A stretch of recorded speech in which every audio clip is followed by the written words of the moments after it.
It's a great honor to have David Sedley giving this paper at this conference. And well, David, please start. And so we all have paper copies here in Mexico City of your paper. And there is a copy of your paper as well in PDF in the chat. And the paper is also projected on the screen. We can all see it. And so, please, David, thank you very much. Well, yes, thank you for inviting me. And I must say it's very nice to be back in Mexico City after many years, but only virtually. I'm going to read the paper through, not including the abstract. And I've made a few corrections, which I've marked in yellow with yellow highlighter. There's no consequence, except that I've curtailed the ending a little bit, because I'm not satisfied with it yet. That's marked in yellow too. So, under the unwritten rules of philosophical allegiance in antiquity, a school's long-term survival depended on its ability to trace its lineage back to an authoritative founder figure. In the Stoa, that figure was, of course, its founder, Zeno of Citium. But such a canonization could happen only after his death. During his lifetime, Zeno's own canonical forerunner was Socrates. The chain did not run back any further because Socrates was treated as having been a philosophical autodidact, marking a new beginning. Plato, unlike Socrates, never came to be revered as an authority by the Stoa, except insofar as his dialogues could be regarded as transmitting, in company with Xenophon and other sources, a Socratic guide to the unit. Sorry, I'm misreading my own text.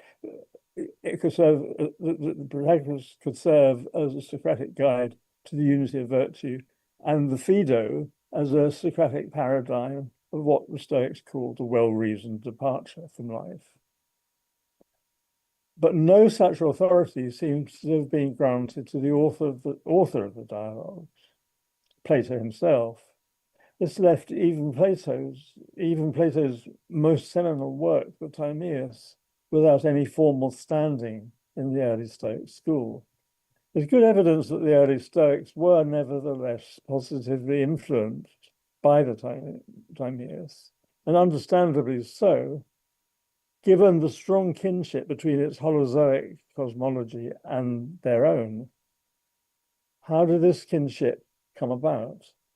Zeno, before founding the Stoa, had studied not only with contemporary exponents of various Socratic traditions, starting from his Cynic teacher Crates, followed by Stilpo and Diodorus, but also in the academy under the headship of Polemarch. This academic phase of Zeno's career is datable to the closing years of the 4th century, maybe just after as well. And when the pioneering first commentary on the Timaeus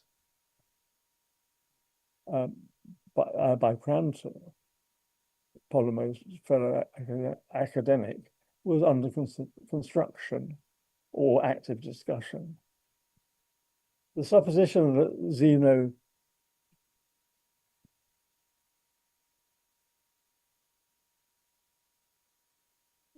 the supposition that Zeno engaged in that exegetical activity coheres well with the fact that he would later, unusually for a Hellenistic philosopher, write at least one commentary himself on Hesiod's Theogony. Zeno did not need to masquerade as a Platonist in order to participate in those discussions. The Academy had been from the start an institute of higher learning that could accommodate a philosophically diverse membership, without any requirement that they be doctrinal Platonists. During the 4th century, that membership included the astronomer and hedonist Eudoxus, the fiercely independent Aristotle, and Arcesilaus, the future scourge of doctrinal philosophy. The Timaeus is thus a text that can be assumed to have had plenty of time, that Zeno can be assumed to have had plenty of time scrutinizing in a forum where some discussants, such as Polymer and Crantor, were committed Platonists, but some were not. And these latter would have included Zeno and Arcesilaus. There's also evidence magisterially assembled by and elucidated by Jacques Brunschwig in particular, that in developing their ontology, the early Stoics inserted themselves into Plato's gigantomachia, the running debates between materialists and idealists constructed in the Sophist. My aim here is to widen that picture with particular attention to Zeno's role by following the tracks of his critical engagement with Platonic ontology beyond the Sophist and into another non-Socratic dialogue of the Timaeus. Excuse me one moment.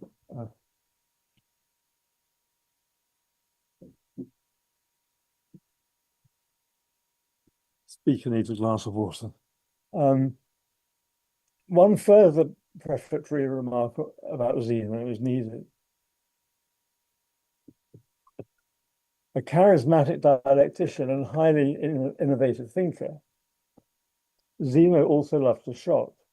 Examples include his daring theological syllogisms and the scandalous social and political agenda involving incest, mixed sex, nudity, etc., proposed in his Politeia.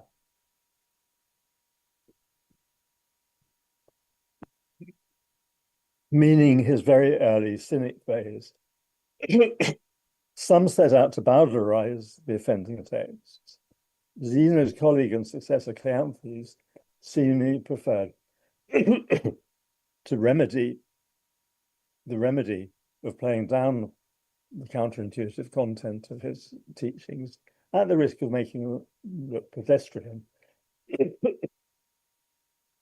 But Chrysippus, Zeno's staunchest defender, insisted that the offending passages and doctrines, once properly understood, were all perfectly correct. I start with one of the very few areas of influence regarding which I think Brunschwig was too cautious, the origins of the Stoic supreme genus, something, of which beings and non-beings, identified respectively with bodies and incorporeals, are two coordinate subgenera. In the opening lines of his cosmological discourse, Timaeus invokes the fundamental ontological axiom, the Platonic two-world doctrine, expressed as a binary division between that which is and that which is not. Here you can see on the screen Burnet's Oxford Classical Text. I won't read the Greek, just the English. One, I had to divide it up because you'll see why. What is that which always is and has no becoming? What is that which always becomes and never is? The one is graspable by intellection with the help of reason, always being in the same way. The other is opinable by opinion with the help of irrational perception. Version 1, with minor variants, is the traditional and unchallenged construal. But is it right? Although in 1a, a division is announced, the dialysis, what follows in 1b is less a division than a question. The question is, what is that which is and what is that which is not?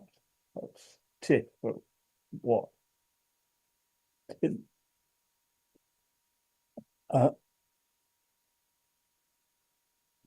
should we then regard 1C as answering the question in 1B, and thereby finally stating the promised division?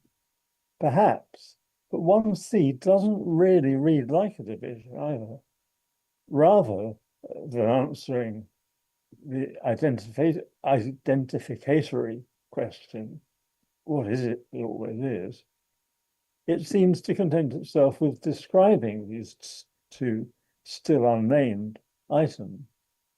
And if instead we were to repunctuate the end of 1B with a simple comma, and to move the question mark down to the end of 1C, the whole division promised in 1B to C would turn out to be a question to which no answer at all is supplied.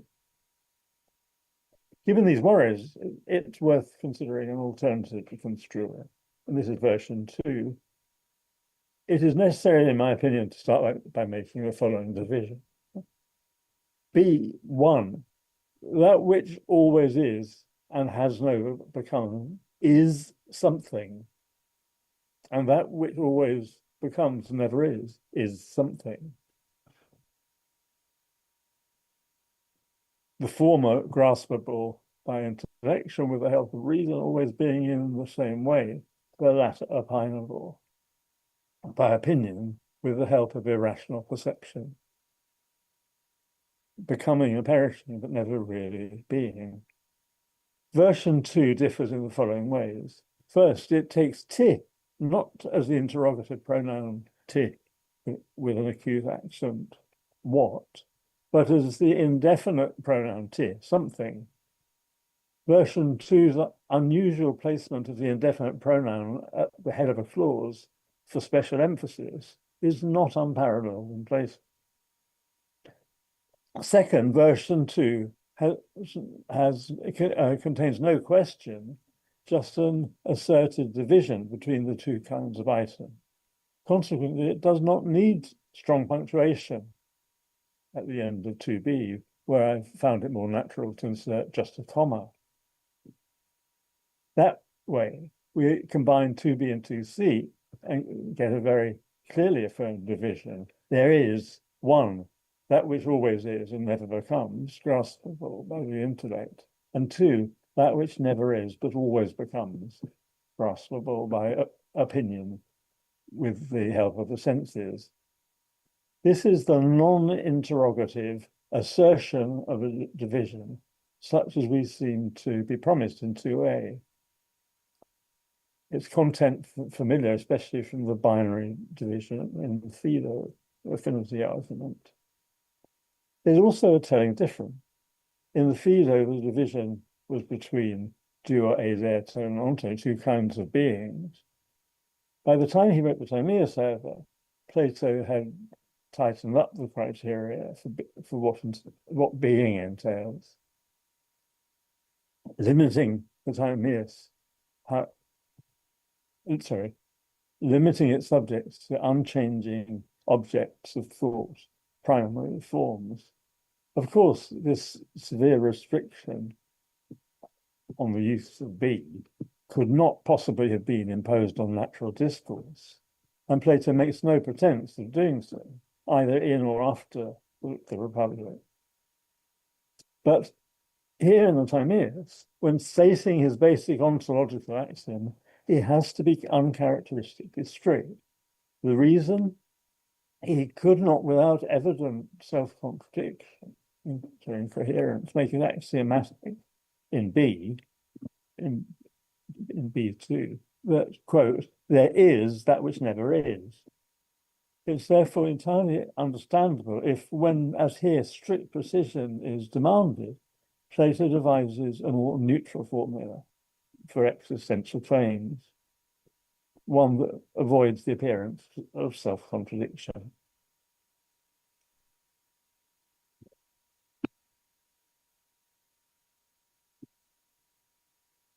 Conveniently, in Greek, X is something, does not require the copula to be expressed. It can equally well be silently assumed. Hence, just as on is acceptable Greek for what is that which is not, so differently accented, on would be acceptable Greek for that which is not is something. If, as on version 2, Plato's axiom were taken to say that that which is and that which is not are each of them emphatically something, it would become plausible that this shared feature, that of being something, presupposes the supreme genus, whose division into these two coordinate subgenera the axiom would be asserting. Understandably, this alternative taxonomy was destined to have little appeal for committed Platonists. Just one Platonist proponent of it is recorded by name. This, according to Proclus, was Severus, a Middle Platonist to whom Plotinus too is probably referring when, after citing the Platonic axiom, he remarks, one must understand these as being divided from each other, not in the sense that a genus, something, has been divided into these, nor should one think that that is what Plato has done. For it is ridiculous to place under a single heading Socrates and his image. Severus must have been aware that his was a recognizably stoicizing interpretation of the axiom, but it seems unlikely that it originated with him, and that he was himself the exegete who first recognized the linguistic case for version 2.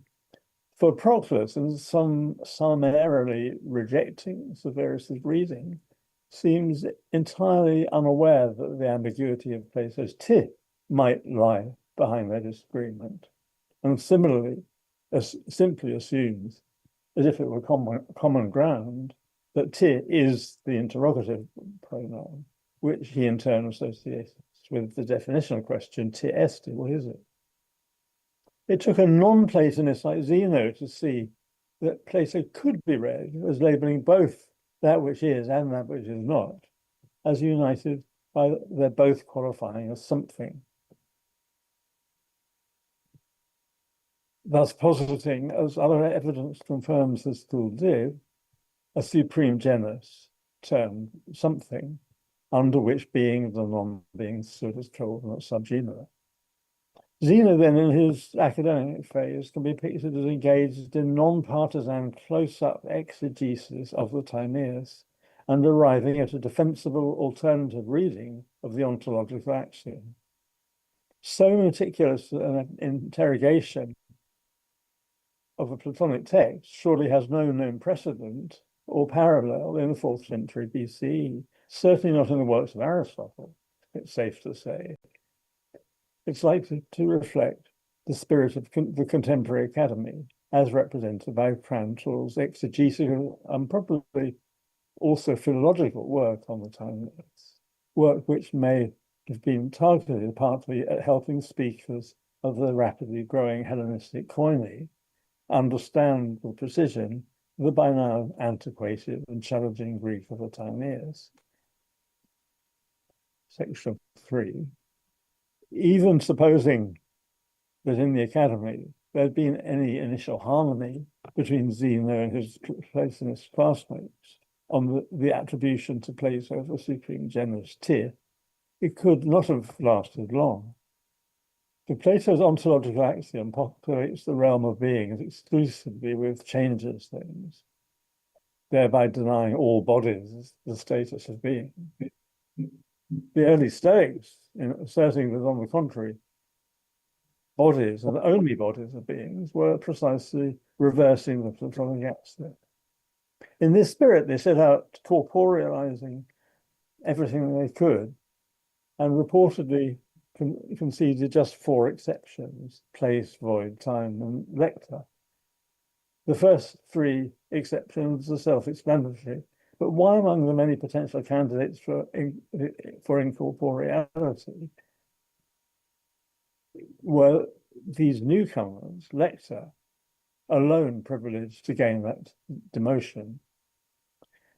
The term's origin manifestly lay in the Sophists, if you wanted to, where Plato introduces his seminal distinction between A, naming a subject, for example, theosis, and B, saying something about that subject by attaching a predicate, e.g. flies. Only when you've done both of those do you have a complete truth-valuable logos. In this example, theosis flies. The Stoic technical term lecton, that which it is possible to legain about some previously named subject, seems likely to have emerged from Zeno's close study of this passage of the Sophists. Although there's some evidence that Zeno's successor Cleanthes was responsible for extending the functions of incorporeal lector beyond logic and semantics and into causal theory, the young Zeno's evident immersion in Platonic texts, including the Sophists, while still in the academy, suggests that he had already coined and used the actual term lecton. He would quite naturally have done so in the course of radically redrawing Plato's metaphysical map of beings and non-beings, so as to whittle down to a bare minimum the kinds of supposed incorporeals that could not be reclassified as bodies. Even virtue could, as we'll see later, be credibly analyzed as a body, the corporeal soul disposed in a certain way. But complete lector include propositions, the primary bearers of truth, and the constituents of dialectical reasoning. It's not obvious how Zeno could have aspired either to reduce propositions to bodies or to eliminate them from his ontology. As Brunswick memorably showed, the gigantomachia in Plato's Sophist became an immediate backdrop to Stoic ontology. The Stoics adopted a compromise negotiated in part by Plato between the materialist giants who reduce everything there is, including soul, to body, and the idealist gods who think that what really is cannot be subject to any kind of change. However, there is one part of the gigantomachia whose impact on Stoicism has, I think, escaped notice. This is Sophist 248-9, where the idealists are challenged to defend or modify their position that what is entirely unchanging, on the ground that if it were changeless, it would lack life, soul, and intelligence. This might be read as Plato's modification, refinement, or even retraction of the Stark two-world ontology manifested in the ontological axiom. But many have put a more positive spin on it by focusing on the lines 248. Actually, in an impossible reference, but be corrected, where the visitor asks the following question. Excuse me, a bit of housekeeping.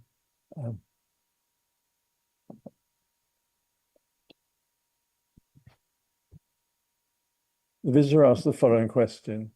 Are we going to be easily persuaded that motion, soul, life, and wisdom are in reality not present in that which has complete being, and that it does not exercise wisdom, but just stands unchanging, august and holy, possessing no intellect? Plato seems here to argue not just that intelligence should be included among the onta, but that being is itself alive, intelligent, and so on, and therefore mobile too. To find out just what that might entail, it's been traditional to turn to the Sophists, from the Sophists to the Timaeus, and specifically to the latter's description of the intelligible paradigm, the form to which the Deist chose to look when planning and constructing the world. I quote, "In likeness to which animal did its constructor construct it? Well, we shall not deem that it was to any particular animal of a specific nature, for no likeness of something incomplete could turn out excellent. But let us posit that what it most resembles is that of which the other animals, individually and by genus, are parts. For that thing has all intelligible animals, individually and by genus, that thing has all intelligible animals encompassed within itself, just as this world is a system of us and all other visible creatures.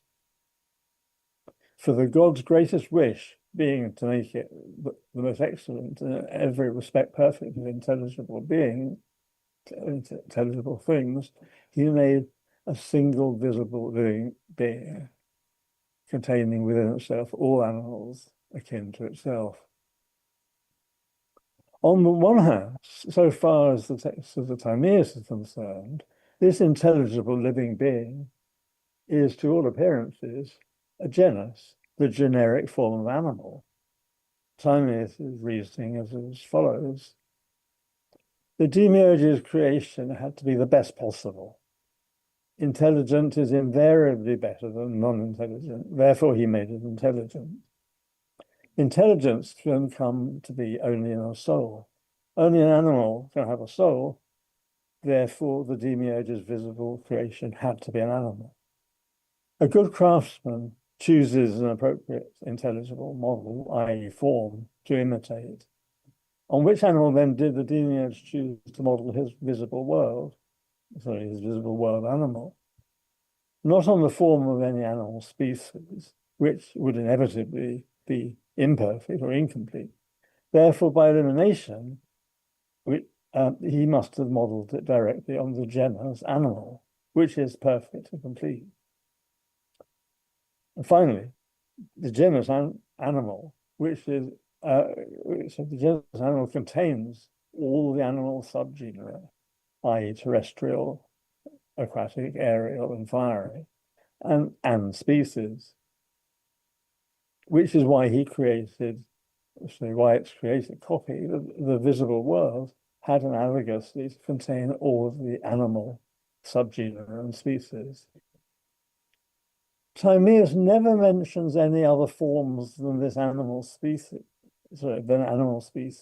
as being contained in the paradigmatic animal.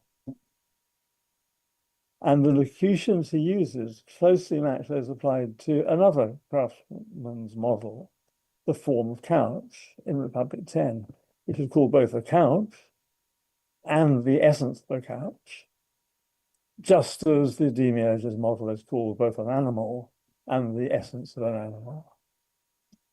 On the other hand, in combination with a sophist critique of the idealist, the Timaean intelligible living being has come, in the eyes of many, if not in fact of most, interpreters, to take on the profile of the whole of being, the entirely intelligible structure of forms deemed to be a single living and intelligent universal paradigm. And such a reading is further encouraged by Timaeus' description of the intelligible animal as the best of intelligibles. Whether one ultimately agrees or disagrees with that equation, the likelihood remains that early readers of the Timaeus and Sophist found themselves facing some such quandary. How could what appears to be the form of animal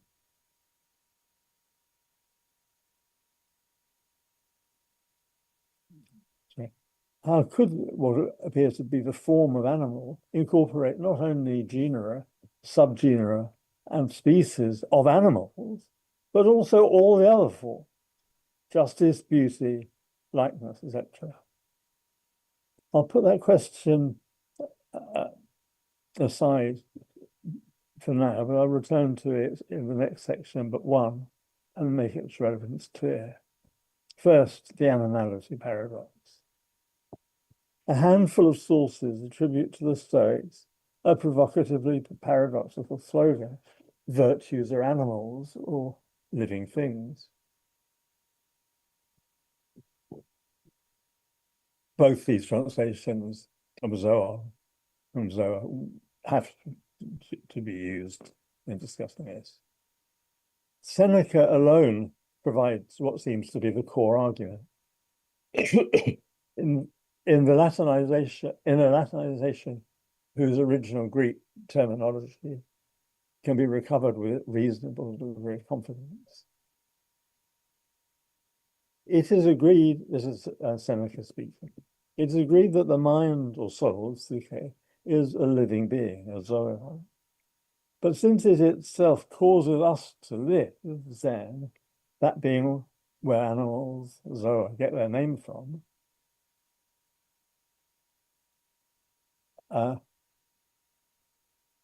but virtue is nothing other than a mind or soul disposed in a certain way, et psyche pose fuse. Therefore, virtue, is an animal.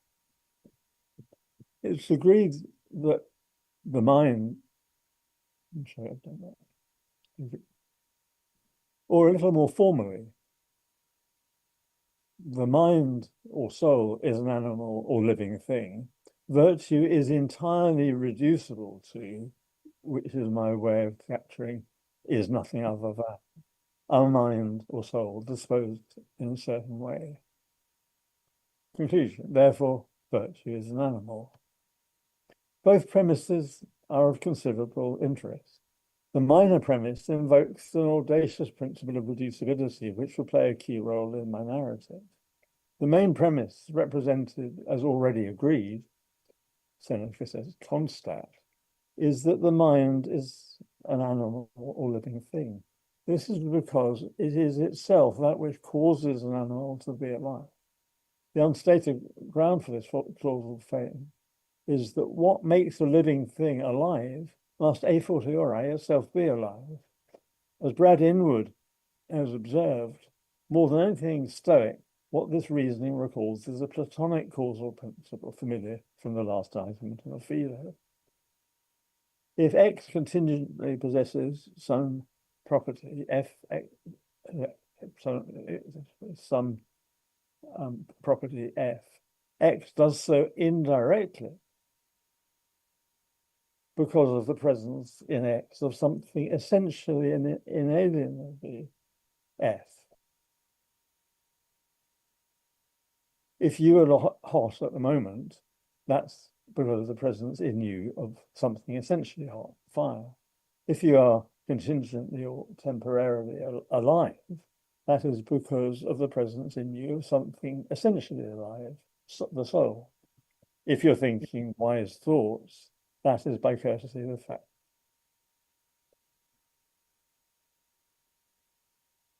that your mind or soul is thinking those wise thoughts. By parity of reason, given that you are a living thing, a fortiori, your mind or soul, which makes you alive, is a living thing too. Who devised the animality paradox, and why? As Cleanthes remarked, the things philosophers say may be paradoxical, contrary to opinion, but without being paraloga, contrary to reason. And undoubtedly the Stoics relished paradoxes. But these were usually either A, sophistic or dialectical puzzles, most often simply called logoi, which they prided themselves on solving rather than vindicating. B, mind-stretching recalculations, such as all sins are equal, and a single drop of wine can blend with the whole sea. Or C, moral redefinitions of perennial Socratic, moral definitions of popular values. Only the wise are rich, only the wise are free, only the wise are kings, and so on. In particular, type C served as a perennial Socratic component of Stoicism, self-presentation. The animality argument is hard to fit into this typology of Stoic paradoxes. In its audacity, it most resembles type B, making it a hostage to fortune and a ready target for external critics. To go further, we must take a close look at Seneca's introduction of it in letter 113. You want me to write and tell you what I think about this question that has been tossed back and forth in our school. Are justice, courage, prudence, and the other virtues animals? I will do as you wish and explain what it is that the members of our school think, though I admit I am myself of a different opinion.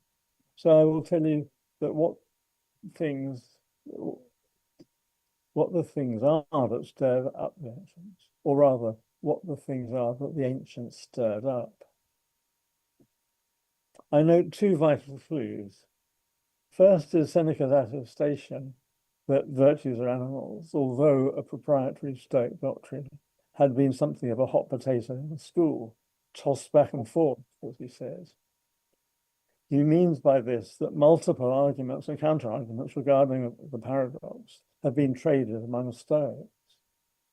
The greater part of the letter, in fact, consists in Seneca's conspectus of that series of exchanges, in which Stoic critics of the Stoic paradox, Seneca himself included, are portrayed as repeatedly outgunning its advocates, who are also clearly Stoics. This signals that the paradox's formal insertion among the early Stoics' ethical doctrines had been achieved in the face of an unusual degree of opposition. I shall not attempt any further evaluation of the Stoic argument here. A forthcoming paper by Raya Heller makes an impressive case for accepting the animality thesis seriously if it was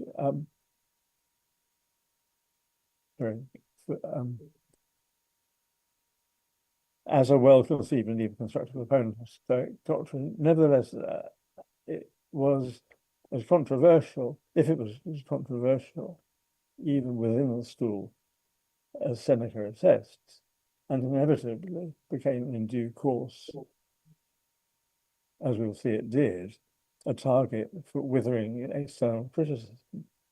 One may legitimately ask why it ever came to be adopted as Stoic doctrine.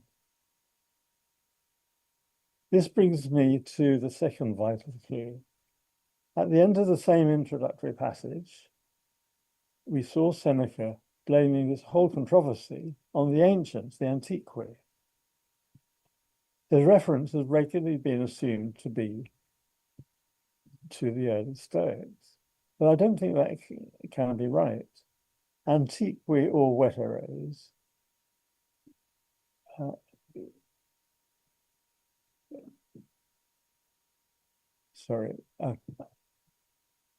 until centuries after Seneca's era, the ancients in Greek were palaio or hoi archaio. In Latin, antiqui or veteres, when used of philosophers, meant pre-Hellenistic philosophers, ranging from the earliest pre-Socratics down to the late 4th century BC Academy and Peripatos. From thus Antiochus's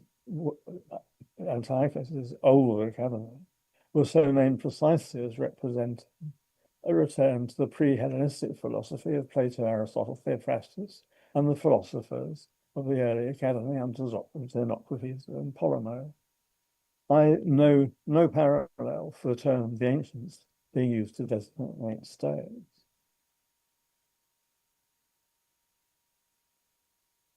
Why then is the Stoic animality argument said to be a provocation stirred up by the ancients? Here's my suggestion. The paradox would have been formulated during Zeno's time at the Academy, in company with Crantor, Polemo, and no doubt other antiqui. when debating a textual enigma originating from the most prominent antiquus of them all, Plato. Plato himself, in his most canonical dialogue of Timaeus. Such an academic dialectical origin could also account for the curiously Phaedo-like causal principle invoked as justifying the major premise of the animality argument. To quote again, it is agreed that the mind or soul is an animal. This, we can now see, will be an appeal not to an uncontroversial common belief, which it certainly is not, but to a preceding dialectical agreement defended with the help of a distinctively Platonic premise. Mindful of this academic context, I now return to the still unanswered question that I posed on behalf of the ancient readers of Sophist Timaeus. Precisely how could what appears to be the generic form of animal incorporate a complete taxonomy?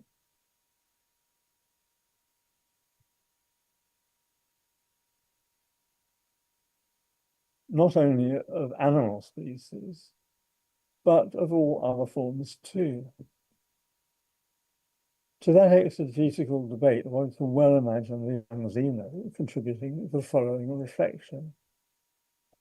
Elsewhere, doesn't Plato posit forms not just of animal species, but of every virtue and its opposed vice? Of good, beauty, knowledge, and change or motion, kinesis. Each of these items is a living thing, since it can be reduced without remainder to the mind disposed in a certain way. And each is therefore itself a kind of living being. Even kinesis, which according to Laws 10 begins as self-motion of the soul, might, with a little ingenuity, be deemed a living thing, as could its species, such as walking and dancing. This in turn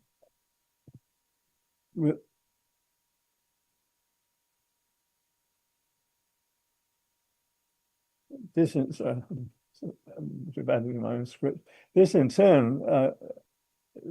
Zeno would conclude, might be what Plato thinks entitles him to populate the genus animal with a comprehensive range of forms of a kind in many domains, not just in zoology. And Plato seems frequently most interested in the animals populating the ethical domain.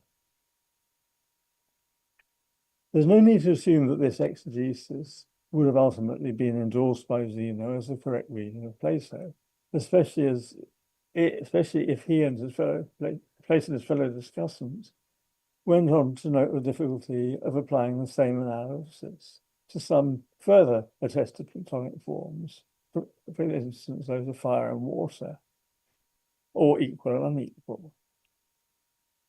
But any such difficulties, even if they were acknowledged, evidently came too late.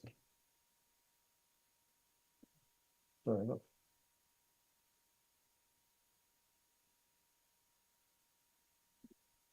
There's a lot happening here. But any such difficulties, even if they were acknowledged, evidently came too late to prevent Zeno's new paradox, virtues or animals, from acquiring a currency of its own, thereby bequeathing to his Stoic successors yet another potential source of embarrassment in the Zeno's corpus. Seneca's description of the paradox as tossed back and forth among the Stoics would capture well the unease often felt in the school as to whether to defend, normalize, or altogether disown Zeno's more adventurous arguments. It seems unlikely that such consternation would have been caused by the animality paradox if there had been a credible way of excluding it from the Stoic canon. For example, if its attribution to Zeno relies exclusively on anecdotal evidence or on writings belonging to his pre-Stoic phase, almost certainly then he will have asserted it without ambiguity in at least one of his mature and publicly available works, which one, very probably in his commentary on Hesiod's Theogony, which seems to have been an allegorical reading of the poem as corroborating his own cosmogony. Hesiod's Theogony incorporates into its pantheon numerous human values, including, for example, a deity called Dike, justice, and providing a rationale for these divine personifications. Zeno may well have revived his youthful demonstration that virtues really are living individuals. If the argument is indeed Zeno's, we can presume that Chrysippus was as often among its staunch defenders. For in the same letter, Seneca goes on to say, quote, "Lest you should think that I'm the first member of our school not to stick to the script, but to make up my own mind, Cleanthes and his pupil Chrysippus do not agree on what walking is. Cleanthes says that it's breath, pneuma, is transmitted from the leading part, the hegemonicon, all the way to the feet. Chrysippus says that it's the leading part itself. When Chrysippus is reported as saying that walking is the hegemonicon itself, that is recognizable shorthand for the Zenonian reduction. Walking is nothing other than the leading part disposed in a certain way. Hence, it seems that Cleanthes was more cautious than Chrysippus about how far the Zenonian reductive model should be extended beyond virtues to other entities. According to Seneca, the paradox under debate was simply the contention that virtues are animals, and it was left for its in-school critics, from whose angle Seneca views the debate, to point out that by parity of reasoning, an unwelcome array of other things will turn out to be animals as well. If virtues, then vices too. And a further slide down the slippery slope will spread the same animality to all mental states and activities, including passions and beliefs. At an extreme, Seneca jokes, even authorial misdemeanors such as solecisms and barbarisms will each and every one of them be an animal. However,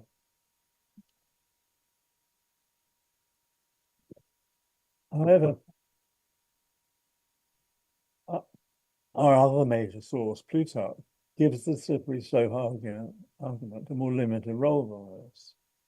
And that difference becomes all the more important if, as is practically certain, Plutarch is drawing his material from a source in the New Academy, the Chrysippus Stoic most toxic and persistent critics. According to Plutarch, the Stoics themselves embraced from the start the consequence that many things other than virtues will, by the same criterion, have to be classified as animal. Here's the lines from Plutarch. They say not only A, that the virtues and vices are animals, nor only B, that passion, rages, endless griefs, and gloatings are animals, nor only C, that cognitions, impressions, and incomprehensions are animals, nor only D, that the skills of shoemaking and bronze making are animals. But in addition to these, they also make E, activities, bodies, and animals, saying that F, walking is a body, as are G, dancing, H, putting on shoes, I, greeting, and J, insulting. This time, the increasingly bad, lowly, or trivial series of entities are those whose animality is proclaimed by the Stoics themselves when propounding the paradox. After A, virtues and vices, the list continues with B, the passions, and C, cognitive states in a descending order of value. D to E, it transitions from states to activities, focusing on bodily activities. The downward spiral eventually stops at J, insulting. It's only at this point that Plutarch launches his reductio ad absurdum, trying to push the Stoics even further by means of a Sorites of little by little argument. He says, this is now Plutarch speaking, but from these it follows that laughing is an animal and weeping. And if these are so too certainly a coughing, sneezing, groaning, spitting, nose blowing, and so on, they are after all obvious. The full sequence of events concerning the animal paradox appears likely to unfold as follows, drawing partly on evidence that I go on to. So, Zeno, studying the sophist and Timaeus in the academy, comes up with his argument for virtues being animals as a possible basis for reconciling the two dialogues' apparently conflicting characterizations of intelligible being. 2, Zeno shares his virtues or animal paradox with his newly founded school, the Stoa. 3, some Stoics, as later echoed by Seneca, find the paradox vulnerable to the new academy's weapon of choice, the Sorites. Thinking, if virtues are animals, so are vices, if vices are animals, so are passions, and so on down around relentless slippery slope. Rather than make it a gift to their new academic critic, the Stoics embrace this spread of animality, thereby maintaining ontological parity all the way down. And they formulate the paradox in an expanded form conveyed by Plutarch. The argument still starts with the animality of virtue in particular, reflecting the paradox's origin in Zeno's exegesis of Sophist and Timaeus, but sets no limit on how many other mental entities may turn out for the animal. Stage 5, Cleanthes, as quoted by Seneca above, seems to be heeding his pupil Chrysippus' advice about how to resist the Sorites. Stop assenting, stay silent. They call it hesychadre. Stop assenting before you reach the borderline cases. In this spirit, Cleanthes halts the proliferation of mental animals by marking a safe cutoff point at F. Walking, the first item in the list that he refuses to believe Zeno could have meant to identify as, quote, nothing other than a mind disposed in a certain way. He refuses a fortiori to animalize G to J, dancing, putting on shoes, breathing, and insulting. And the slippery slope is avoided. This is only an ultra-loyalist Chrysippus, dissenting from what he sees as Cleanthes' revisionist proposal, chooses instead to focus on proving the logic of the Sorites invalid. When the animality, now this is extracted from the continuation of Plutarch's text, when the animality paradox is actually attacked by the Academy, the Stoics are ready to quote Chrysippus' demonstrations of the Sorites' invalidity. But the academics are once again a step ahead. They come armed with a passage of book 1 of Chrysippus' physical questions, in which he himself is caught invoking a Sorites. Well, probably the Stoics' biggest tactical mistake was to allow the mental animals to extend beyond long-term dispositional states like the virtues and vices, so as to include transient states of mind such as passions and impressions, and even activities. In Plutarch's summary, the Stoic list of these activities, he calls them energeiai, state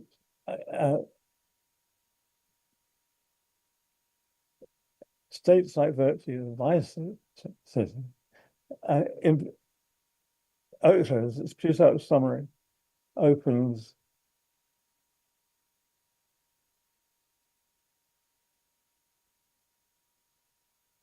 apologize. In Plutarch's summary, the Stoic list of these activities opens with F, the example of walking. It's hardly an accident that the dispute between Cleanthes and Chrysippus, as reported by Seneca, said that walking is hardly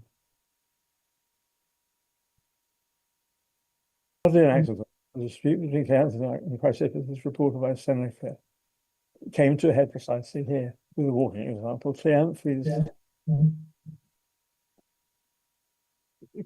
said that walking is pneuma transmitted from the hegemon all the way to the feet. Chrysippus said that walking is the hegemon on itself. Just what was at issue in this reported debate between the second and third scholar has been the subject of frequent speculation and debate. But when we compare it to the Plutarch passage, certain things start to fall into place. It looks as if Cleanthes supported the paradox so far as concerned the animality of all mental dispositions, but tried to halt the decline at that point, denying that Zeno could really have meant to say that an episodic and largely bodily activity such as walking is nothing other than the mind disposed in a certain way. Aren't feet something other than the mind? And does your walking animal pass out of existence every time you stop and come back into existence as soon as you resume?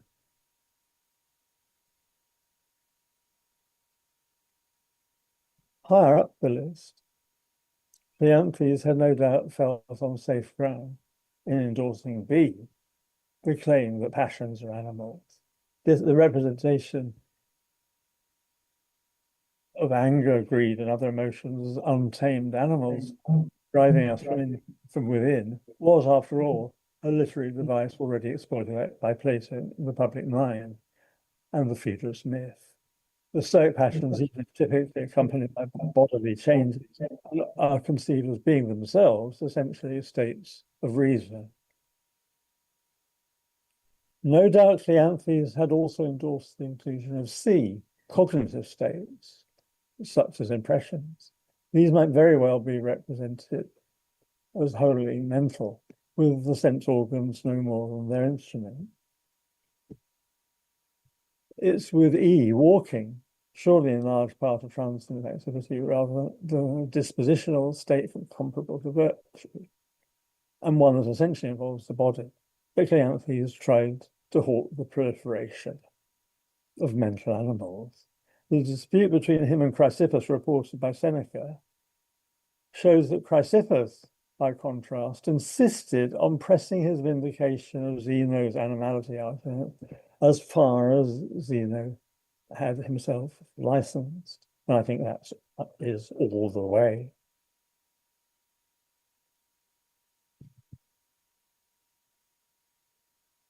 For Chrysippus then, even walking must be in its entirety an activity of the mind, one which makes merely instrumental use of the feet.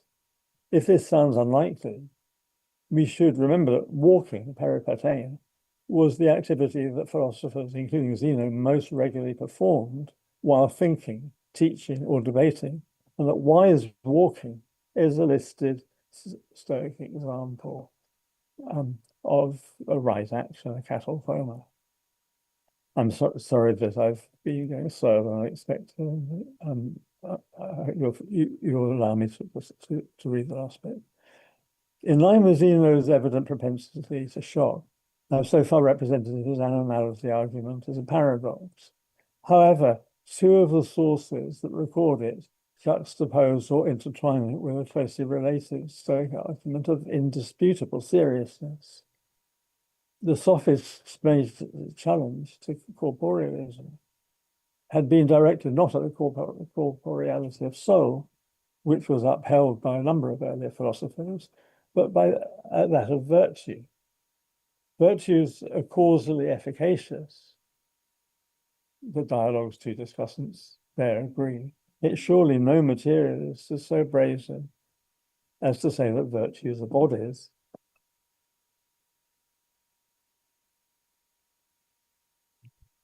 The components of a Stoic counter-argument to this challenge regarding the corporeality of virtue are preserved, as far as I know, only by Stoic in the lines immediately preceding his report of the animality argument. Although it's not presented in argument form, and some terminology has been updated, the following Stoic argument clearly shows through. A mind being warm connate pneuma is corporeal. Virtue is entirely reducible to a mind disposed in a certain way. Therefore, virtue too is corporeal. This corporeality argument is the conjoined twin of the animality argument. As set out by Stoic, not only are the two arguments immediately juxtaposed, they even share the all-important reductive minor premise. If I'm right in my conjecture that the animality argument was devised by the young Zeno in the Academy when participating in exegesis of the Sophists and Timaeus, it becomes plausible to assign the origin of its other twin, the corporeality argument, to that same academic context. If so, the corporeality argument would no doubt have been devised first as part of Zeno's response to the ontological axiom, with which Timaeus' own discourse opened. And this would emerge as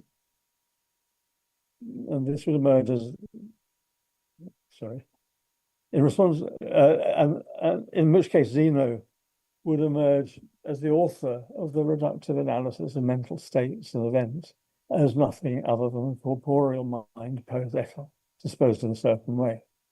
Later, when the exegetical discussion in the Academy had moved beyond Timaeus' ontological axiom, battled through the following three famously controversial Stephanus pages, and reached the Demiurge's intelligible paradigm at 30, I conjecture that Zeno offered his ontological tool to formulate the animality argument in a constructive attempt to understand what Plato might have meant by his paradigmatic animal, and how it could be interpreted as embracing all the forms. Even if Zeno failed in this exegetical endeavor, the animality paradox could by then have become a delicacy for his teachers and colleagues in the Academy, Seneca's Antiqui, to savor in their own right, in its own right. And I'm going to leave out the last section. Many apologies for such a ridiculous amount of time. As you can see, I'm not in the best condition, but I hope I've left some time for discussion.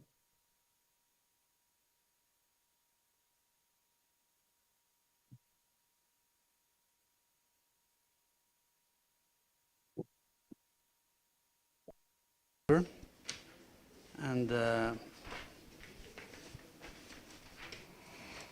any questions, comments? Let me see. So we have Daniel Rocha.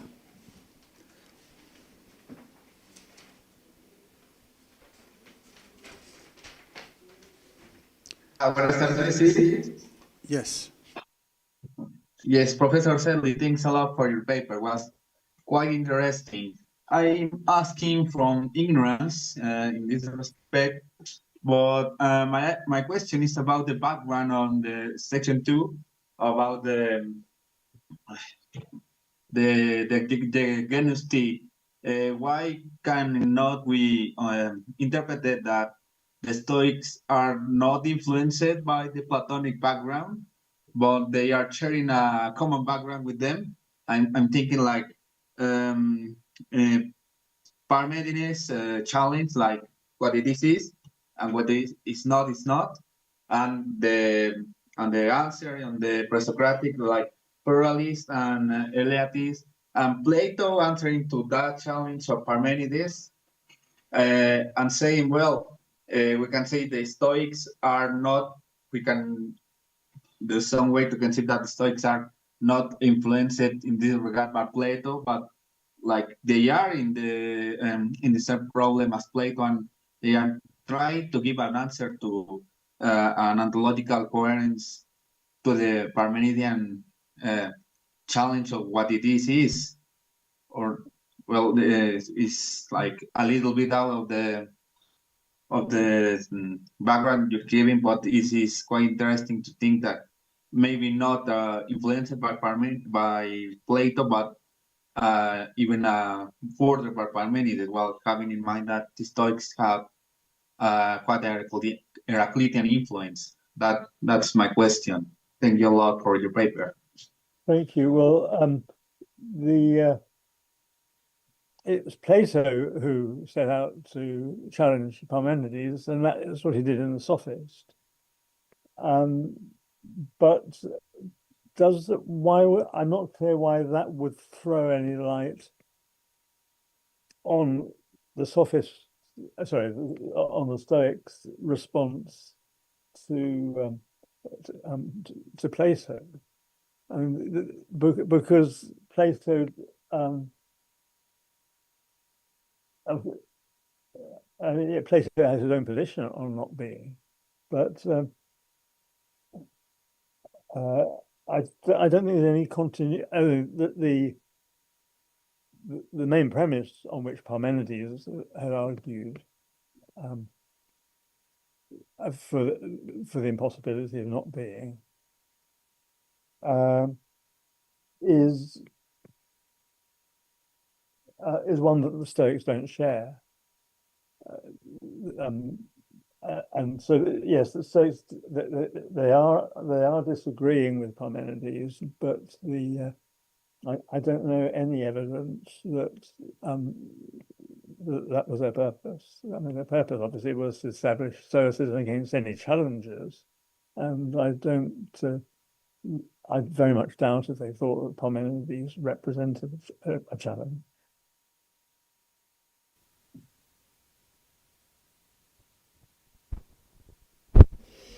I have another question from Michele Alessandrelli. Thank you. Thank Michele, you, David, please. very much. Yes. Thank you, David, for your beautiful paper. I have some doubts and questions. And regarding the Platonic passage from Timaeus, can the two questions evoke a colloquial and dialectical context? Or could they be two more simply rhetorical questions?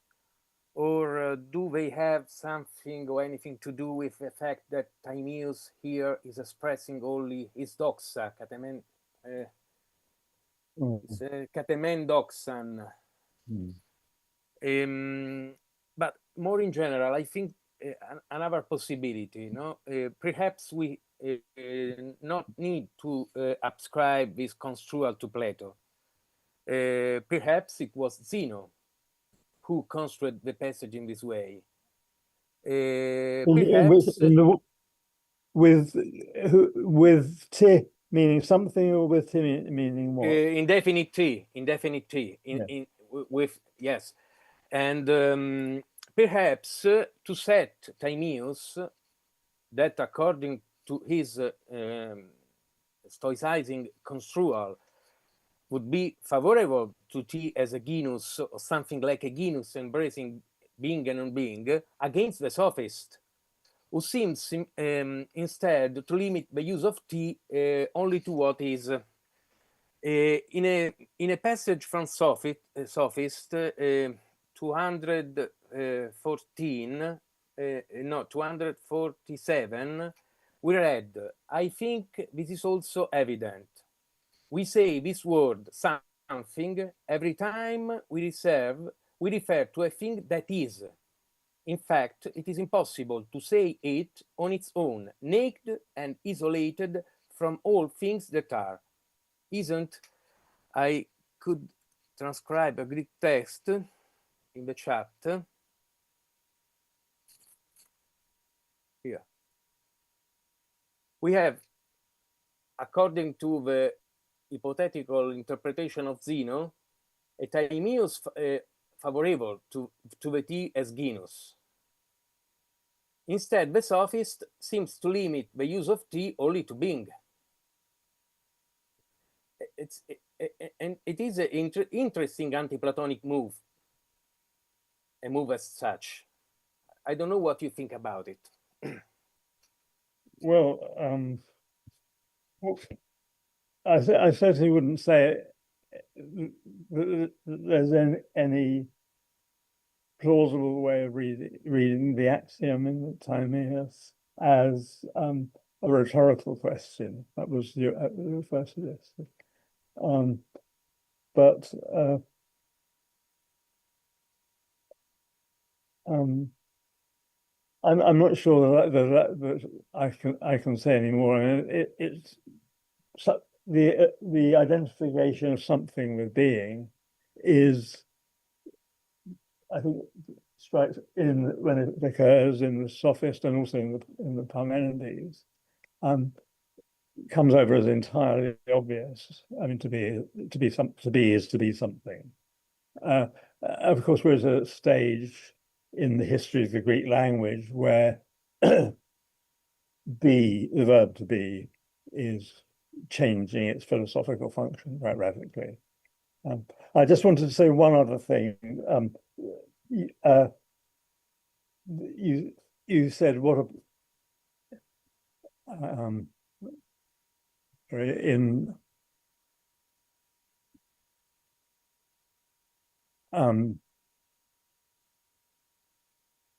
what was it?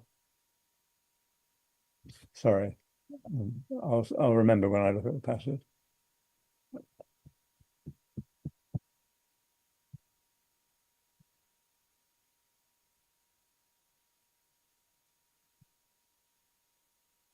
Unfortunately, the scrolling bar on my screen is hidden by the boxes with the images. But yes, that's right. You said, why shouldn't you mentioned that doxa occurs in Timaeus' introduction. He said he's estin. This is near the beginning of section 2, I think page 2. Timaeus says it is necessary, in my opinion, to start by making the following division. Well, that's not doxa in the sense that I'm invoking here. But my point is that there's something very deliberate about the way the text reads. In the first line of the Greek, you get three misnomers.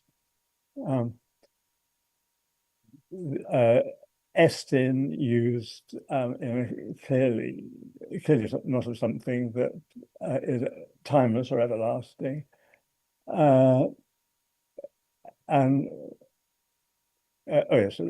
also doxa used in a way which has been ruled out in the argument at the end of Republic 5, and I think that's deliberate because that it's not Plato's policy to introduce much technicality. He usually shows Socrates speaking ordinary Greek, even when he's talking about things that could be presented in technical terms. So quite generally, Plato does use doxa in the loose sense. And of course, the verb to be occurs on every page, but used loosely. I think his reminding us of the everyday sense of doxa and the verb to be right at the beginning of the axiom is he's hoping some of us will notice that shift, because then he ruthlessly cuts out the copula in the axiom itself. And when you read on, for about another 8 lines, I think it is, he stays in that strict mode. So after he's got past the axiom and got on to the need for a cause, he keeps up the censored version of the language, and then goes back to his ordinary mode of speech. I think he's having a bit of fun with us there, but it's the words you pointed out, anyway, can be invoked in favor of version 2. Thank you, David. Thank you very much. I think that Vanessa has a question. Thank you. Hi, David. Hi, Vanessa. I have a question also about the T and maybe the relationship between what he says in the Sophist and what he says in the Timaeus on your reading. So maybe in the Sophist, it's something like the possibility that T could be separated from what is, and set over both what is and what is not, is sort of conspicuously absent. But then it seems like in the Timaeus, it's explicit that this is an option. And so I'm just wondering if you're thinking of this as Plato leaving us little breadcrumbs to follow the idea, or if it might be something more like a development in his own thought. Or, yeah, I mean, maybe more like the first option, something merely pedagogical in a Unitarian sort of spirit. Do you have any thoughts about what's going on in Plato's head for this difference? What would the Unitarian aspect be?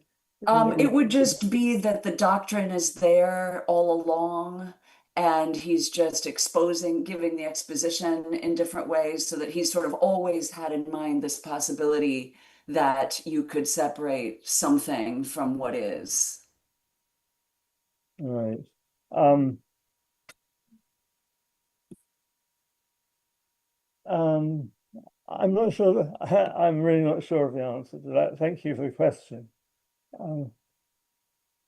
I think it's very likely that if it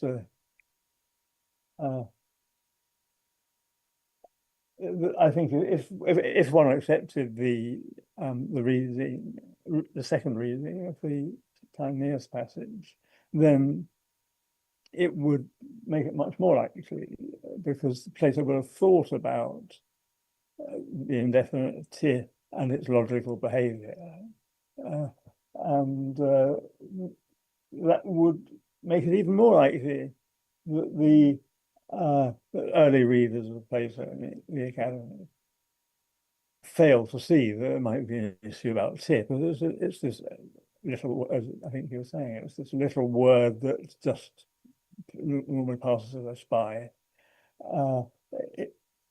A word that can't even be emphasized when spoken. Really doesn't look like a sort of word that somebody would lie awake at night worrying philosophically about. So I think the question for me is, what if this suggests, well, even if it's plausible, and if my mother is right, how did Platonists come to overlook that possibility? And I think it's because it's like a fish out of water when it's put at the beginning of a sentence. So it may look like a clumsy bit of writing, because if version 2 is right, then everybody's read for 2,500 years has read this passage wrong, and it's quoted a lot of this passage. But I mean, I can't really hide the fact that I think version 2 is right, but you absolutely don't have to agree with me in order to agree, as I hope you will, with the possible effect on Zeno of reading the T that way. But let me just say one more thing. In an era where there was no such thing as italicizing, it was quite difficult to say "ti" in a way which would which would give it a positive semantic role in the sentence, rather than just completing the grammar. So that's one of the, and as I said in the paper, the Greek language was changing a lot around the time that Stoicism emerged. So that's another aspect that would need to be brought in before deciding making up one's mind about it. Thank you. Thank you very much. Now we have a question from Edgar González Varela. Yes, thanks a lot, David, for this fantastic talk. I really enjoyed it. I'm very happy to see you. I have a couple of questions. I mean, one is, again, related to what Vanessa and Michele were saying, because, I mean, it seems to me that that the phrase "ti to be something is used, I mean, more or less often in Plato, right? In the Republic, for example, Republic 5, Republic 6. No, Republic 5, he says that, isn't doxa something? And in Republic 6, he says, we all tend to the good, I think. Isn't the good something? So I think that this, and also in the passage that Michele was quoting, right? That so what I'm wondering is what is going on? I mean, it seems that assuming the standard chronological order, before the Timaeus, Plato used this phrase "ti einai" to be something quite often, let's say. And so, but then in the Timaeus, he seems to use it in a different, I don't know if in a different way, or it's the fact that he seems to be using it the same way. It's just that he has a different view about becoming, and so that he's just denying to becoming the title of being. But I'm just suggesting perhaps that, or I want to know your view about this, whether there is a change of in the use of the phrase "ti einai," or it's just a change in the view, in his view on the things to which the phrase is applied, right? Yeah. I think that "ti einai" is very ordinary Greek. And I doubt if Plato had reflected on that. It's not part of his method to distinguish senses of words. I mean, you know, the first word in the Aristotelian corpus is homonym. Equivocation is absolutely the lifeblood of Aristotle's thinking, but it's nowhere in Plato, and I think that he does, of course, in the Sophist, have a lot to say about the verb to be, not about "ti," but about "be." Being is the most important, most elevated, or second most elevated, I should say. There's a good term in his vocabulary.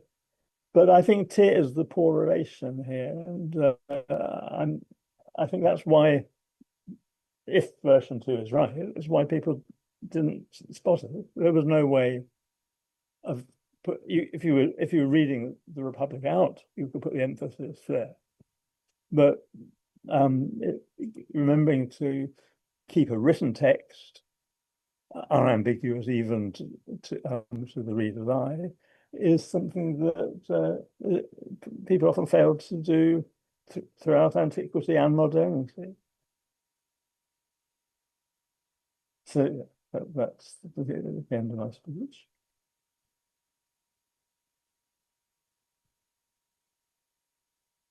Thanks a lot, David. That's very, very, very helpful. But I mean, I'm very persuaded by your reading of the Timaeus. I think it's quite interesting, quite intriguing, and Another point, just another question was related to, I mean, to the Timaeus again, to the reading of the form of animal, and the question of how to recover all the forms from that.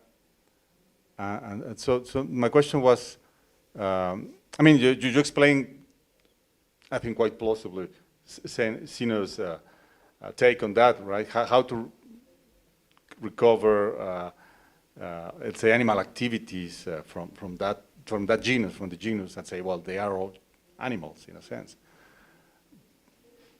But in the passage that you quoted at the footnote, I don't remember what was, when he says that, he talks about all the other forms, not just the forms of, let's say, of animals, but all the other forms that they talk about. I'm wondering if, I mean, he has in mind also these kind of forms that are very conspicuous in the middle dialogues, like the form of the big and the small, and the equal, the double. And so the question is, I mean, he doesn't seem to be concerned about this, right? Because, and so the question is how they would be, they could be recovered from the form of animal as a genus, as the genus animal. I don't know if you, and also, for example, mathematical forms, if there are any such forms. So that's just a question about that point. Thank you. Sorry, can you just in one more sentence say what the question? Yeah, if it is possible, I mean, if animal is read as the genus animal, the form of the genus animal, and not as some other people read it as something that encompasses all things, how can we recover these conspicuous forms, like the form of equal, the form of double, the form of big, small? Well, we can't, and according to the story I'm putting together, Zeno may have just tried this out as a way of reading what the forms are, and given up because there were too many counterexamples. But that's how most of us work on Plato too. You hypothesize an interpretation, and then you read the text and you see whether there are too many counterexamples to it or whether they can be accommodated. So I'm not.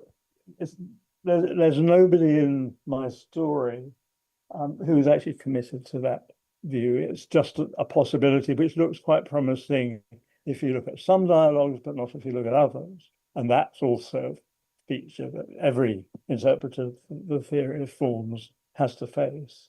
That the forms look different at different occurrences. In the Timaeus, forms are, there are forms of animal. No mention of any such thing in any other dialogue. So I think we've got to set the bar quite low for precision and consistency on Plato's part when he's feeling his way into this area that he's still a kind of novice in. Okay, yeah, thanks a lot, Dave.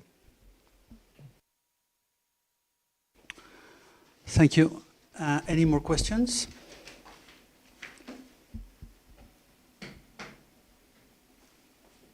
No? Well, if I may ask a quick question, David. Well, and I suppose that one set of forms that wouldn't be covered by the animality arguments, as you say, you know, in your paper, is the forms of natural substances that are lifeless, no? Such as water and fire and things like that. No, I mean these wouldn't be covered by the animality argument.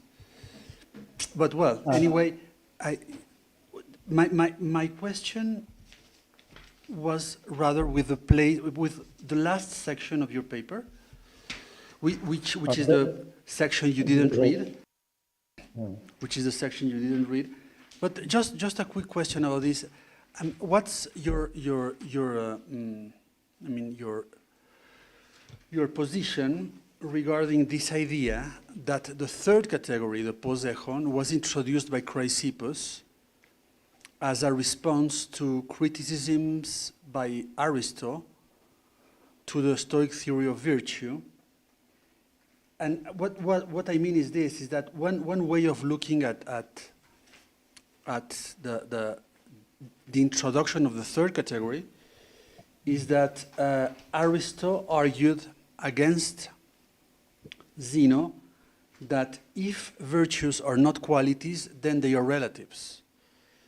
So to avoid the conclusion that virtues are relatives, what Chrysippus did was to introduce the posechon and argue that, well, virtues are not qualities, but that doesn't entail that they are relatives, because there are non-relative dispositions, and this is where virtues should be classified. So if I'm not sure, I have to confess, I'm not sure if this is really what Chrysippus did, and whether this was really Aristotle's objection. But I have the impression that if this was the objection, and I think it is, then what's your position on this question? Because you seem to say that the posechon was introduced by Zeno, no? Not by Chrysippus. I mean that the posechon is part of the original Zenonian theory of categories, right? Yeah.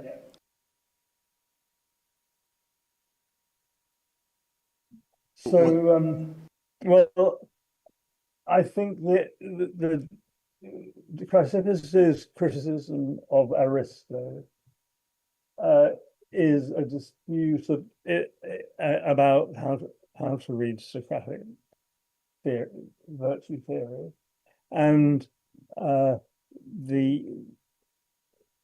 Chrysippus using the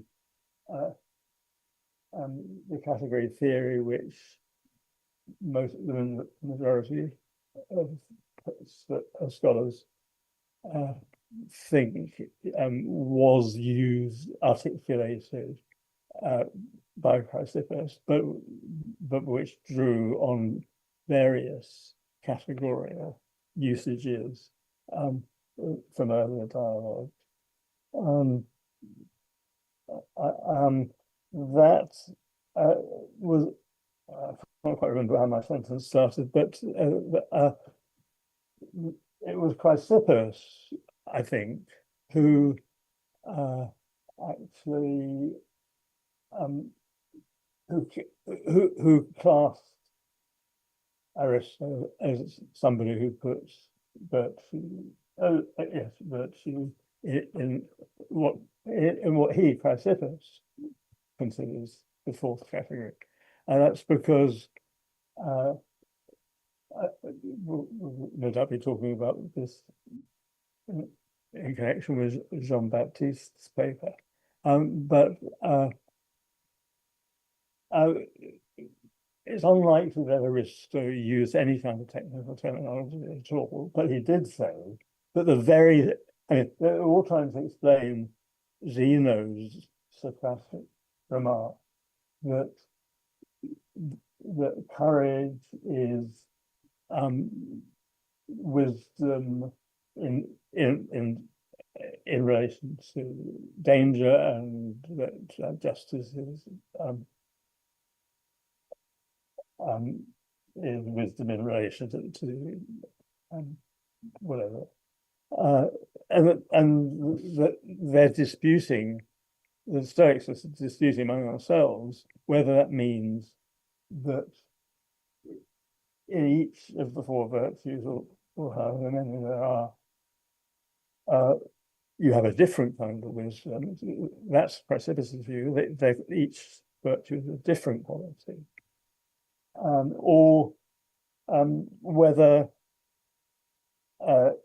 provided you're wise, will have the relevant moral equivalent to wisdom.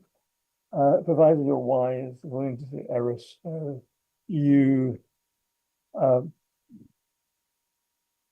when you exercise virtue in a situation of danger, and when you exercise virtue in let's say the law courts, those, according to Aristotle, that's not two bits of wisdom.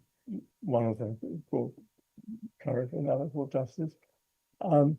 They're the very same bit of wisdom, finding itself being functioning in a dangerous situation or a dubious situation. So, whereas Aristotle thinks each virtue is a distinct quality, whether then there's a further question whether can you separate them so somebody has one but not the other.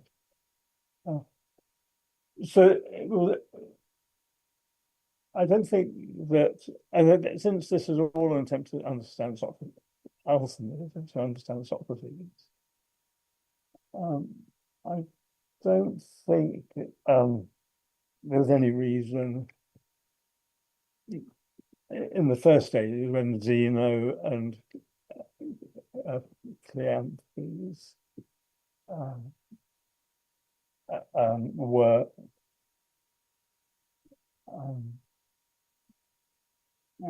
were trying to get the best reason of the Socrates doctrine of the unity of virtue. I don't think at that stage there's any evidence that there was a dispute going on between the idea that it's a distinct quality in your soul and the idea that there's only one God. I don't. It doesn't yet turn on the notion of not just relativity, because lots of things are relative in ways that are irrelevant to the spiritual debate. But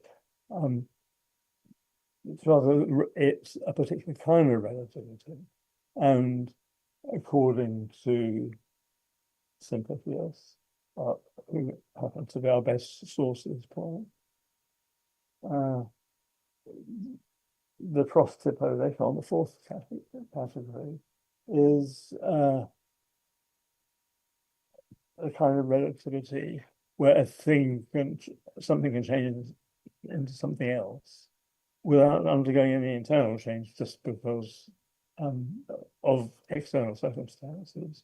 Your wisdom becomes courage if there's a sudden rain by the enemy. So that's that. I mean, that's why, like many people, I think that it was only Aristippus who first put those four together. That it was a Stoic theory. That it was a Stoic theory of Aristippus. That he was the person who countered them and distinguished before, is shown by the fact that Plutarch, referring to this theory, says he says the Stoics go so far as to say that each of us is double. When you walk around, really, that's two people walking around. One is made of matter, and the other made of, I guess, it's pneuma. Okay. And he says, I've just done it with two, but actually there are four things they say this about, and that sounds like a reference to four categories. So, and that's from attack by Plutarch. That's almost certainly Praesepian Stoicism, which Plutarch knows to use the four category theory. Well, thank you very much, David, for your answer.